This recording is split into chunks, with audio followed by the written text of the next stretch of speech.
hari ini turun.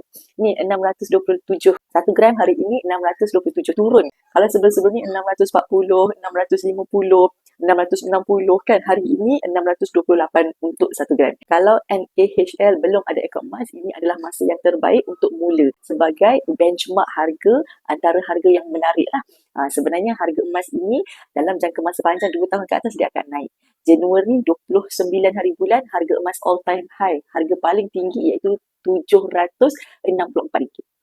So pada saya 627 ini antara yang termurah. Nak tunggu bawah 600 saya tak yakin dapat ke tidak. So kita tak payah predict the price. Apa yang kita boleh buat adalah kita ada lebihan RM100, kita mula menabung dulu. Bila kita dah ada gram baru kita boleh menunggu sedikit. Sebenarnya saya tak payah menunggu, tapi kalau nak menunggu juga tunggu lepas kita dah ada benchmark. Sebab pembelian emas pertama itu akan membuat benchmark harga.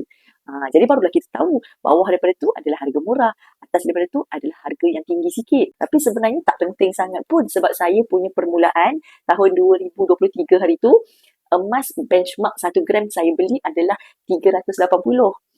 Lepas daripada tu dia naik lagi 400. Lepas tu dia naik 500. Hari ini 2026 dah 600. Malah 627. Jadi adakah saya tak beli? Jawapannya adalah tidak. Jadi sebenarnya ada peranan ke kalau kita tunggu-tunggu harga emas? Tidak. Melainkan kita nak beli yang banyak. Okey.